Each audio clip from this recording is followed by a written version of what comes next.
আমি নাজমুন নাহার। আমি বর্তমানে 250 শয্যা জেনারেল হাসপাতাল নওগাঁতে কর্মরত রয়েছি। আমি 2016-তে Grameen Caledonian college of nursing থেকে diploma in nursing science and midwifery পাশ করেছি। এরপরে আমি 2018-তে আমি বিএসসি নার্সিং কমপ্লিট করছি post basic green life medical college nursing unit থেকে। পরবর্তীতে আমি 2024 সালে আমি masters of science in nursing complete করি national institute of advance nursing education and research মিয়ানার থেকে। আর আমি এখন বর্তমানে আমি 2026-এর 10ই এপ্রিল আমি এনক্লেক্স পাস করতে পেরেছি আলহামদুলিল্লাহ। আচ্ছা, আপনার শিক্ষাগত যোগ্যতা বেশ ডেকোরেটেড বলা চলে, আলহামদুলিল্লাহ। এবং আমি যতটুকু জানতে পেরেছি যে আপনার একাডেমিক ইয়ার বেশ সাকসেসিভ। আপনার কোথাও কোনো মানে নাই, মানে খারাপ রেজাল্ট করার নজির নাই, এবং আল্লাহর রহমতে আপনি এনক্লেক্সটাও খুব সুন্দরভাবে সাবলীলভাবে পাশ করে চলে আসলেন। আচ্ছা, আপনার কাছে আমি জানতে চাইবো যে এই যে এনক্লেক্সের জার্নিটা শুরু করার পিছনে আপনার ইনফ্লুয়েন্সটা কী ছিল, ইনফ্লুয়েন্সার কী ছিল? আমার ক্ষেত্রে আমার ইনফ্লুয়েন্সার ছিল আমার হাজবেন্ড। Well, আমি উনিও সিনিয়র স্টাফ নার্স কুয়েতে কর্মরত রয়েছেন, রায়হান কবির।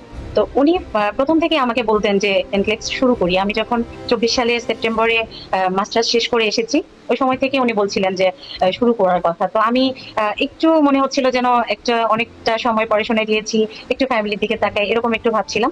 পরে উনি ডিসেম্বরের দিকে আমাকে বইয়ের অর্ডার করলেন এবং ফোন দিয়ে বলছেন যে কুরিয়ারে কিন্তু বই চলে গেছে, তুমি গিয়ে নিয়ে আসো। আমি জানিও না। পরে আমি কুরিয়ারে গিয়ে বইটা নিয়ে আসলাম। তখন সিম্পল নার্সিং, তারপরে স্যান্ডার্স, তারপর নার্সিং স্কুল বান্ডেল, এই বইগুলো উনি অর্ডার করে ফেলেছেন। পরে আমি গিয়ে নিয়ে আসলাম এবং জানুয়ারি থেকে বারবার বলছিলেন আমি যেন শুরু করি, পড়াশোনা শুরু করি। তো বইগুলো একটু একটু করে মনে হয় দেখছিলাম, কিন্তু ওরকম করে কোথা থেকে শুরু করবো এরকম মানে বুঝতে পারছিলাম না। লাস্টে এপ্রিলে প্রথম সপ্তাহের দিকে আমাকে আমার হাজবেন্ড ফোন করে বলছেন যে তোমাকে আমি একটা কোচিং এ অ্যাডমিট করিয়ে দিচ্ছি, তোমার কাছে একটা মেল যাবে, এটা তুমি চেক করে নিও। আচ্ছা ঠিক আছে। আমি তারপরে তো আপনারা গ্রুপে অ্যাড করলেন। নোমান ভাইয়ের সঙ্গে আমার কথা হয়েছিল প্রথমে যে আমার সবকিছু ঠিক আছে কিনা। তো এই পেমেন্ট থেকে শুরু করে কোচিং এ অ্যাডমিট করা থেকে শুরু করে সবকিছু আমার হাজবেন্ড করেছেন। এবং এই এনক্লেক্স সম্পর্কে আমার জানা, আমার শোনা সবকিছু যদি হয় তার কাছ থেকেই আমার সবকিছু Okay. শুরু। এরপরে তো আপনাদের হাত ধরে শুরু হলো আমার পড়াশোনা। এই ভাইয়া তো আপনাকে সবসময় ইনফ্লুয়েন্স করে গেছেন, রাইট? জি, আপনি যখন আমাদের কোর্সে আসলেন এবং প্রিপারেশন শুরু করলেন, আপনি কিভাবে পড়াশোনা করতেন আসলে, মানে আপনি রুটিনটা কিভাবে মেনটেন করতেন? জি। আমার প্রথমে যখন ক্লাস শুরু হলো, আমার কাছে মনে হলো যে এনক্লেক্স এবং আমি এতদিন যত পড়াশোনাগুলো করে এসেছি একটু ডিফারেন্স, একটু মানে একটু বিশাল বড় একটা ডিফারেন্স মনে হলো। এবং আচ্ছা, আপনার কাছে ক্লাসগুলো কি মানে পার্থক্যটা কি মনে হইলো আপনার কাছে? আচ্ছা, আমরা অ্যাজ ইউজুয়াল যেভাবে পড়েছি যে একটা ডিজিজ সম্পর্কে তার কি সাইন সিমটমস বা প্যাথোফিজিওলজি বা ম্যানেজমেন্টটা, এনক্লেক্স যেটা চাই যে আমি পেশেন্টটাকে কি করে প্রায়োরিটি দিব, প্রায়োরিটি বেসড করে কাজ করব। ইভেন যে সূক্ষ্ম সূক্ষ্ম ব্যাপারগুলো আছে এই জিনিসগুলো আমি এনক্লেক্সে এসে খুব ভালোভাবে জানতে পেরেছি। এবং আপনাদের ক্লাসের কথা যদি আমি আসি, ক্লাসগুলো খুব ভালো লাগতো আমার কাছে। আপনার ক্লাস, নমন ভাইয়ের ক্লাস, এবং খুব সুন্দর করে আপনারা যখন প্রত্যেকটা টপিকস গুলো বুঝিয়ে দিতেন, এই জিনিসটা আমার খুব ভালো লাগতো এবং আমরা খুব এনজয় করতাম পড়াশোনাগুলো। এবং যেটা হয়েছে যে পড়াশোনা আমার ক্ষেত্রে শুরু করেছি আমি যেভাবে, প্রথম থেকে আমি খুব সিরিয়াসলি নিয়েছি। এবং যেটা হয় যে আমার ক্ষেত্রে আমি পড়াশোনাগুলো একটু আমার কাছে সিরিয়াসলি আমি নিই। এবং আমি যখন প্রথম থেকে শুরু করেছি যে নিজে থেকে একটা নিজের মতো রুটিন করেছিলাম। যখন আপনাদের ক্লাস পরীক্ষা শুরু হলো ক্লাসের মাঝে 1 মাস বা 1.5 মাস পরে, ওই সময়টা থেকে মেনলি আমি পড়াশোনা শুরু করেছি। এপ্রিলের 14 তারিখ থেকে যদিও আমি মানে পড়াশোনা বা ক্লাস শুরু হইলেও তার 1 থেকে 1.5 মাস পরে আমার মেন জার্নিটা শুরু হয়। এবং তখন যখন টপিকস ওয়াইজ পরীক্ষাগুলো হচ্ছিল, তখন আমি প্রত্যেকটা টপিকস এরকম করেছি যে 3টা বই, যেমন সিম্পল নার্সিং, আপনাদের sheet, standards, nursing school bundle বই একসঙ্গে আমি খুলে নিতাম, নিয়ে প্রত্যেকটা টপিকস ওয়াইজ ওইভাবেই পড়তাম। মানে এবং মিলাই মিলাই এরপর- পড়তেন নাকি, মানে একটা হ্যাঁ, টপিকটা হ্যাঁ, আপনি হ্যাঁ, 3টা বই থেকে মিলাই পড়তেন যাতে করে কোনো ফাঁক ফোকর না থাকে, রাইট? না থাকে। এবং আরেকটা ব্যাপার হতো যে আপনাদের শীটে ওই যে মেন জিনিস যেটা থাকতো এটা আমি পাশে পাশে নোট করে নিতাম শীটের মাঝেই। এবং এই পড়াশোনা যে আপনারা যে ফার্স্ট টু লাস্ট পরীক্ষাগুলো নিয়েছেন, আমি এই পড়াশোনার ধারাবাহিকতাটাই রেখে দিয়েছি পরবর্তীতে। আচ্ছা আপু, যখন আপনি মানে রেশিওনালগুলো কি করতেন? রেশিওনাল কিভাবে সলভ করতেন আপনি? রেশনাল যেটা হলো যে অনেক সময় হয়েছে যে আমি একটা অপারেশন থিয়েটার, জেনারেল অপারেশন থিয়েটারের ইনচার্জ। আমার হতো যেমন পরীক্ষা অফিস থেকে আসতে 3:30 বা 4টা বেজে যেত, বা এরকম হয়তো যে ফ্রেশ ট্রেশ হয়ে সবকিছু শেষ করে তো পরীক্ষা হয়েছে যে একটু পরীক্ষা দিতে আমার হয়তো রাত হয়ে যেত। তো অনেক রাতে যখন পরীক্ষা শেষ করতাম, তারপরে আমি যেগুলো ইনকারেক্ট গুলো এই রেশনালটা আমি মাস করতাম। মানে আপনি পরীক্ষা তারপরে শেষ করেই এগুলো দেখে হ্যাঁ, ফেলতেন? আচ্ছা। ভুলগুলোটা দেখতাম, কেন আমার এটা হলো না, মানে ভিতরে অনেক কিউরিওসিটি কাজ করতো যে আমি কেন আমার এই ভুলটা হলো, এবং এই ভুলের পিছনে কারণ কি ছিল, কারণ আমি কি? কেন অ্যান্সারটা দিয়েছি আর কেন হলো না, এটা আমি সাথে সাথে দেখে নিতাম। মানে আপনি আর আপনি কি চিন্তা করে দিচ্ছেন প্রশ্নটা চুজ করছেন কেন, মানে অপশনটা কেন চুজ করছেন, আর রেশিওনাল কি বলতেছে এটা কি মিলাইতেন আপনি? হ্যাঁ, এটাই আমি মিলাইতাম। তবে আমার ক্ষেত্রে যেটা হতো যে যেগুলো আমার মিলে গিয়েছে, কারেক্ট হয়েছে, আলহামদুলিল্লাহ ওগুলো আমার 80-90% আমার মিলে যেত। এটা আমার প্রথম থেকেই ছিল যে আমার রেশনালটা মানে ফার্স্ট থেকেই যেগুলো কারেক্ট এগুলো মিলে যেত, কিন্তু ইনকারেক্ট গুলো তারপরে ওগুলো করে নিতাম, ওগুলো খুব সুন্দর করে পড়তাম। কিন্তু কেন হলো না এটা আমি আরো ভালো করে ওইটা আরো বিস্তারিত পড়তাম। এবং একটা সময় আছে যে আপনাকে আমি নক করতাম যে ভাই আমার তো স্কোর একটা জায়গায় আছে, মানে ওই জায়গায় একদম স্থির আছে। তো আপনি তখন বলতেন স্কোরটা কেমন থাকতো আপনার তখন? আমার যে খুব বেশি হাইস্ট ফার্স্ট সেকেন্ড হচ্ছে এমন না, কিন্তু আমি কখনোই আমার লো স্কোর ছিল না আলহামদুলিল্লাহ, কিন্তু আমার একটা স্টেবল স্কোর ছিল মানে আপনার সবসময়। হচ্ছে স্কোরটা থাকতো মধ্যবিত্ত ক্যাটাগরিতে, রাইট? হ্যাঁ, রাইট। আমি সবসময় মধ্যবিত্ত ক্যাটাগরির লোক ছিলাম, এবং সবসময় এটাই আমি দেখতাম যে ওই জায়গাতেই আমার স্কোর গিয়ে আটকে আছে। তবে আমি আপনাকে বা নোমান ভাইকে নক করলে আপনারা বলতেন যে না, স্টেবল আছে আপনার, তবে একই রকম থাকতো আসলে। মানে খুব বেশি যে কম বেশি হতো এমন না, কখনো ভালো হয়েছে, but এত যে খারাপ হয়েছে এমন হয় না। কিন্তু মানে রেশনাল গুলো আমি খুব ভালো করে পড়ার চেষ্টা করতাম আর কি। আচ্ছা আপু, আপনি যে রেশিওনাল পড়তেন, মানে আপনি তো পরীক্ষা দিয়েছেন, রাইট? স্কোরও পেয়ে গেছেন, তাহলে রেশিওনাল পড়ার গুরুত্ব কি আসলে, এটা যদি আমাদের এটা বলতেন। গুরুত্ব এটা গুরুত্ব অনেক বেশি। প্রথম প্রথম 2-3টা পরীক্ষায় না বুঝলেও তার পরবর্তীতে আমি বুঝতে পেরেছি যে আমি কেন পরীক্ষা দিলাম, এই কোশ্চেনটার মানে কি, কি চাচ্ছে এবং উত্তরটা কি, আমার সাথে কতটুকু মিলেছে, এটা দেখার জন্য অবশ্যই প্রত্যেকেরই উচিত মানে পরীক্ষা শেষে রেশনাল গুলো পড়া। না পড়লে আমরা বুঝতে পারবো না যে আসলে আমরা কোন হিসেবে চিন্তা করে একটা উত্তর দিয়েছি, আর প্রশ্নে কিভাবে উত্তরটা চেয়েছে বা তার যৌক্তিকতা কতটুকু ছিল। এটা আসলে ক্লিয়ার হওয়া যাবে যখন আমরা পুরো রেশনালটা পড়তে পারবো। অয়েল, খুবই ভালো। আপনার যারা হচ্ছে রেশিওনাল ফাঁকিবাজ, কষ্টের জন্য রেশিওনাল পড়তে চায় না, তাদের উদ্দেশ্যে আপনি কি বলতে চান? রেশনালটা আসলে নিজের জন্য, আমার জন্য এবং আমার বেটারমেন্টের জন্য। আমি যদি ভালো করতে চাই অবশ্যই রেশনালটা গুরুত্ব অবশ্যই দিতে হবে। পড়তে হবে। এবং কেন আমার এই হইলো না অ্যান্সার, বা অনেক ক্ষেত্রে দেখা যায় মানে অ্যান্সার হয়েছে, মানে আমার কারেক্ট হয়েছে, কিন্তু রেশনালটা মানে ম্যাচ করে নাই। কিন্তু কেন ম্যাচ করলো না এটা কিন্তু আইডেন্টিফাই করতে হবে, এবং এটা করার জন্যই আসলে উচিত, আমাদের সকলের দরকার এটা পড়া। আপনি মানে সামহাও আপনি জাস্ট অপশনটা কারেক্ট করে ফেলছেন, কিন্তু আপনি যে চিন্তা করে দিচ্ছেন এটা টোটালি 180 ডিগ্রি উল্টা হচ্ছে রেশিওনাল। তার মানে আপনি এই অপশনটা কারেক্ট করার পরেও আপনি কিন্তু স্যাটিসফাইড না যে আপনি আসলে জেনে উত্তরটা দিচ্ছেন। এরকম ফলস কনফিডেন্স নিয়ে যদি পরীক্ষা কেউ বসে, তার উপায় কি বলেন তো? সেটার ক্ষেত্রে আমি যেটা বলবো যে ওই যে পরীক্ষায় রেশনাল যদি না মিলে কিন্তু অ্যান্সার হয়েছে, অনেকেরই এমন হয়। কিন্তু পরীক্ষায় কি হয়, পরীক্ষায় গিয়ে তো আমরা বুঝতে পারি না আসলে কোন টপিক্স থেকে এই প্রশ্নটা এসেছে। তাহলে আমাদের ওটা ক্রিটিক্যাল থিঙ্কিং করে দিতে হবে। যখন আমি এই প্রশ্নের রেশনাল গুলো খুব সুন্দর করে পড়ে নিব, তখন কিন্তু আমার ভিতরে অনেকটা চলে আসবে ধারণাগুলো যে কি করে আমার উত্তরগুলো দিতে হবে, বা কি করে আমি এই প্রশ্নের অ্যান্সার গুলো আমি চুজ করব। যেটা হয় যে আমি আমার ক্ষেত্রে যেটা দেখেছি যে মেন পরীক্ষাতে আমি বেশি প্রায়োরিটি কোশ্চেন পেয়েছিলাম, এবং এটা ছিল যে ফার্স্ট অ্যাসেসমেন্ট এবং ফার্স্ট ইন্টারভেনশন। প্রায়োরিটি ইন্টারভেনশন কোনটা হবে এই টাইপের কোশ্চেন আমার প্রচুর ছিল। এবং যেটা হয়েছে যে আমি ঠিক দুইটা হয়তো খুব সুন্দর করে দুইটা সিলেক্ট করতে পেরেছি, কিন্তু পরবর্তী দুইটা থেকে একটু কনফিউজিং হয়েছে। তখন খুব মাথা ঠান্ডা করে আবার যখন কোশ্চেনটা পড়েছি, আবার বারবার প্রত্যেকটা পয়েন্টটা পড়েছি, সেখান থেকে চুজ করতে পেরেছি আর কি। আচ্ছা আপু, আমি আপনার কাছ থেকে একটু জানতে চাইবো যে আপনি কি ট্রিক্স ফলো করে আসলে প্রায়োরিটি কোশ্চেনগুলোকে ডিল করতেন? কারণ প্রায়োরিটি কোশ্চেনগুলো না বেশ ট্রিকি হয়। সবারই একটা কমপ্লেন যে ভাই আমি প্রায়োরিটি কোশ্চেনতে বুঝতে পারি না, আমার তো প্রায়োরিটিতে ভুল হয়। মানে সামহাও কি হয়, আমরা হচ্ছে আমাদের পার্টিসিপেন্টদের একটা কমপ্লেন থাকে যে চারটা অপশনের মধ্যে আমি দুইটা বাদ দিতে পারতেছি, কিন্তু দুইটার মধ্যে আমি প্যাচ লাগাই ফেলতেছি, কোনটা হবে? এই মানে আপনার মানে এই প্রায়োরিটি ডিল করার ক্ষেত্রে আপনি কীভাবে প্রিপারেশন নিচ্ছেন, কীভাবে আসলে প্রশ্নগুলো আপনি সলভ করতেন? প্রায়োরিটির ক্ষেত্রে যেটা হয়েছে, আপনাদের কিন্তু প্রায়োরিটির আলাদা করে এক্সাম ছিল, 4টা থেকে 5টা এক্সাম ছিল। ওই এক্সামের আমি প্রত্যেকটা কোশ্চেন এবং রেশনাল গুলো খুব ভালো করে পড়েছি। এবং তারপরে যেটা হয়েছে যে আমি অনেকগুলো ভিডিওস দেখেছি, ইউটিউবে। এবং প্রায়োরিটির ক্ষেত্রে যে মেনলি যে নিয়মগুলো আছে এগুলো একটু ফলো করার চেষ্টা করেছি। যে আমার ক্ষেত্রে একটা কোশ্চেন আমি একটু আলোচনা করলে হয়তো সবাই একটু বুঝতে পারবে।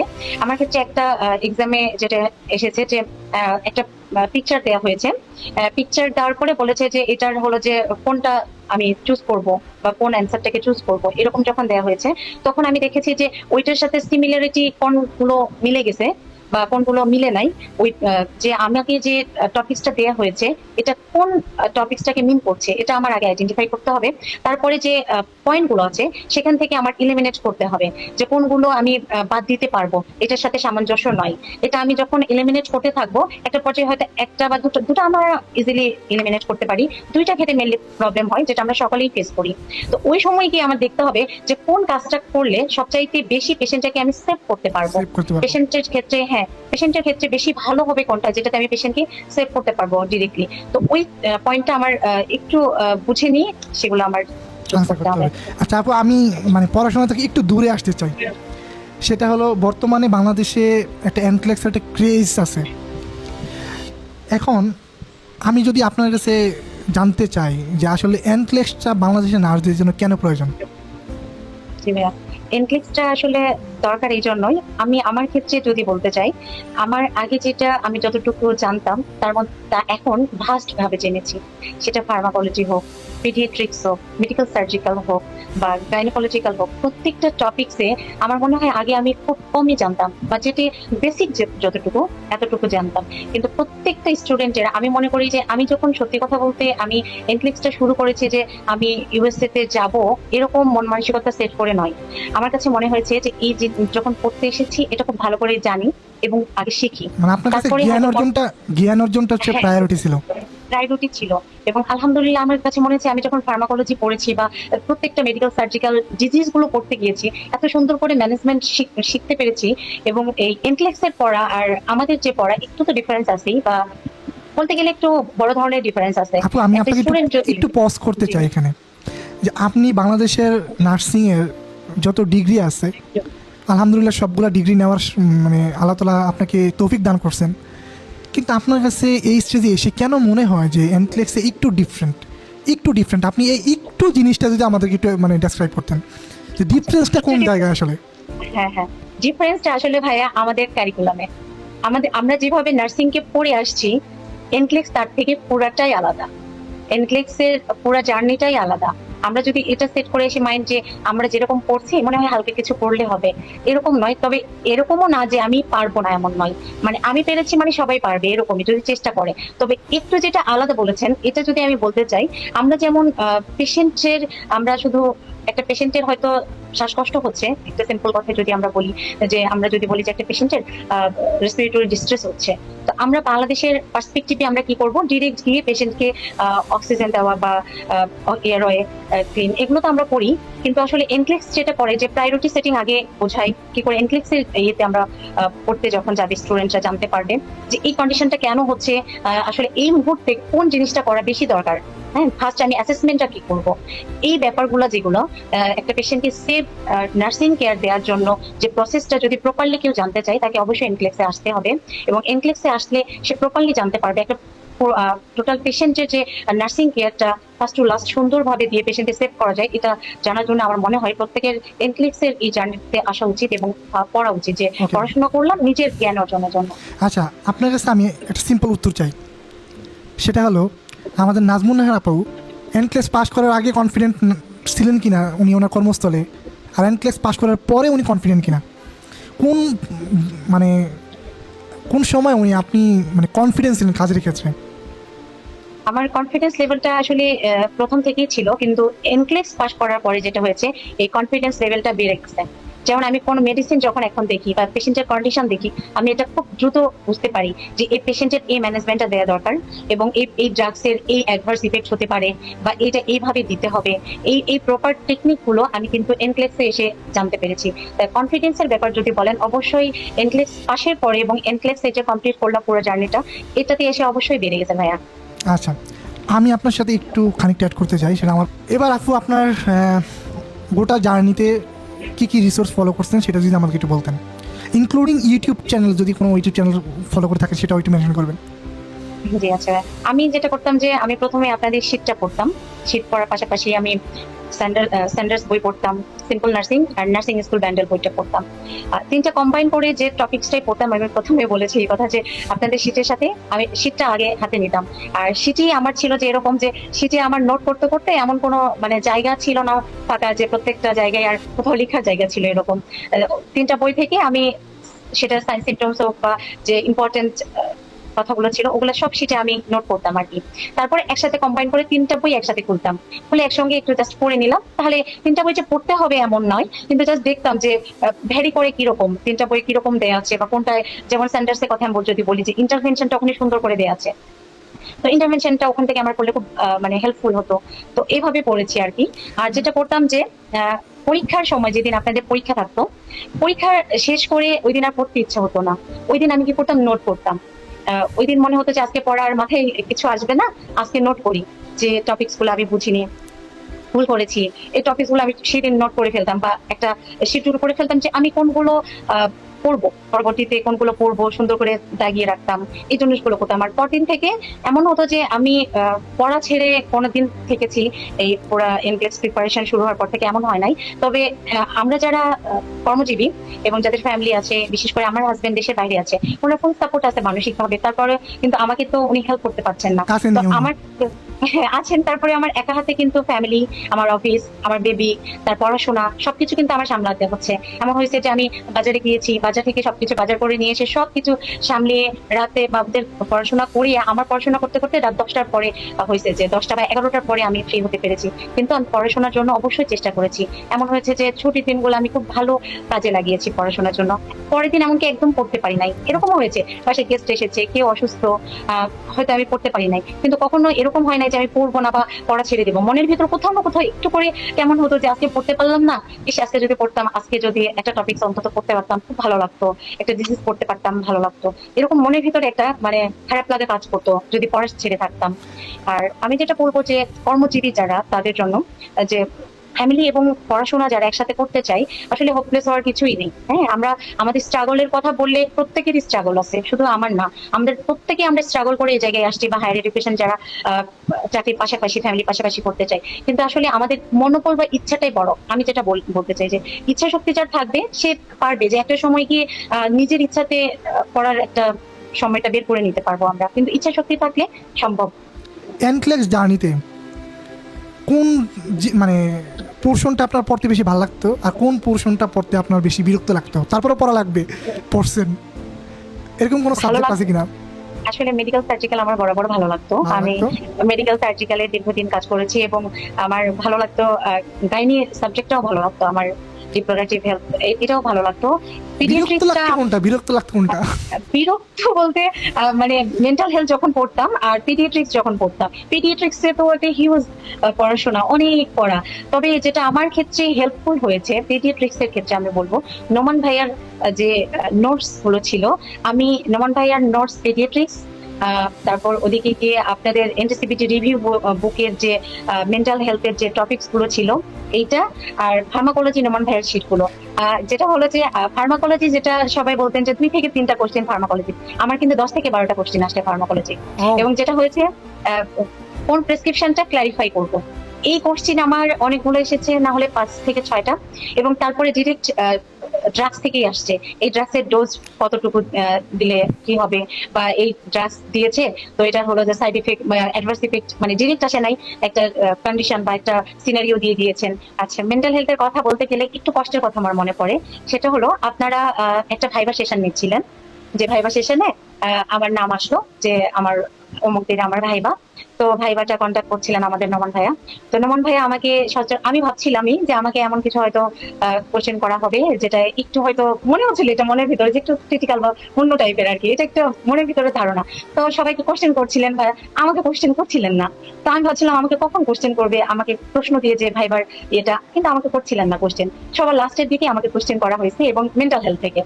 আমি আবার কি করেছিলাম যে সব টপিকস গুলো শেষ করেছিলাম, মানে ভেবেছিলাম যে মেন্টাল হেলথটা শুরু করবো আর কি, করেছি আগেও, মানে তখনও আবার কি শুরু নতুন করেন নাই, করে রিভিশন না, দেন শেষ নাই? রিভিশন দিই নাই, শেষ করেছি শেষ আর কি। করছেন। কিন্তু এনটিসিবিটির বই যেটা আপনারা যেটা দিয়েছিলেন, তা আমরা তো পড়ার মাঝামাঝি সময়ে বইটা পেয়েছি। এখন যারা পড়ছেন তাদের ভাগ্য অনেক ভালো আমি বলবো। এনটিসিবিটি রিভিউ বই যদি কেউ সুন্দর করে শেষ করতে পারে, প্রত্যেকটা ফার্স্ট টু লাস্ট, খুবই হেল্পফুল হবে। এবং আমি মেন্টাল হেলথে শেষ করে আরেকটা কথা বলবো বই থেকেই। তো মেন্টাল হেলথে তখন আমাকে প্রশ্ন করলেন, ভাই একটা প্রশ্ন করছে মেন্টাল হেলথ থেকে, আমি ওই অ্যান্সারটা খুব ভালো দিতে পারি নাই। তারপরে আমাকে ভাইয়া প্রশ্ন করেছিলেন যে সিজোফ্রেনিয়া পেশেন্টের ম্যানেজমেন্ট, তো আমি বলেছি কিন্তু সিকোয়েন্সিয়ালি হয় নাই। তখন আমাকে ভাইয়া বলছিলেন যে এরকম করে বললে তো হবে না, একটু মানে কঠোর ভাবে বলেছেন। এবং দেখি যে ইয়ের শেষে, ভাইবা শেষে কারো কারো কাছে ভাইয়া নক করেছেন, মানে এই যে ভালো হয়েছে বা সে সাবস্ক্রিপশন নেবে কিনা। ভাইয়া আমাকে কোনো এসএমএস দেন নাই, ফোনও দেন নাই। আমার সাথে যারা পরীক্ষা দিয়েছেন আমি তাদের কাছ থেকে শুনেছি। তো আমার তো একটা ব্যাপার আছে যে টিচাররা, আমি এত পড়াশোনা সব জায়গায় করি, তো আমার তো ভালো একটা মানে ইয়ে ছিল। তো আমাকে নমন ভাইয়া নক দেয় নাই মানে আমার পরীক্ষা ভালো হয় নাই, এবং আমার অনেক ভালো করতে হবে। এবং মেন্টাল হেলথ আমি এত ভালো করব যে এটাতে আমি আটকে গেছি, মানে এটা আমার অনেক ভালো করতে হবে। ভালো করতে হবে। আমি এই বিহাইন্ড দ্য সিনের কথা বলি। তো ভাইবা শেষে হচ্ছে রিপোর্টটা তৈরি করে নোমান ভাই। তো রিপোর্টে আমি হচ্ছে সকালবেলা উঠে রিপোর্টটা চেক দিচ্ছিলাম যে আপনার নামের পাশে একটা ডেঞ্জার সাইন দিয়ে লিখে রাখছে মেন্টাল হেলথ। জি ভাইয়া। পরে আমি তো ফোন দিলাম যে আমি আপনার সাথে মেবি কন্ট্যাক্ট করছিলাম। তো নন্দের সাথে কথা বলছি যে ভাই আপার পরীক্ষা কেমন হইলো, মানে আমার ভাইবাটা কেমন নিলেন আপনি। তো বলতেছে যে সবই ভালো, মেন্টাল হেলথে পড়তে হবে কি আবার।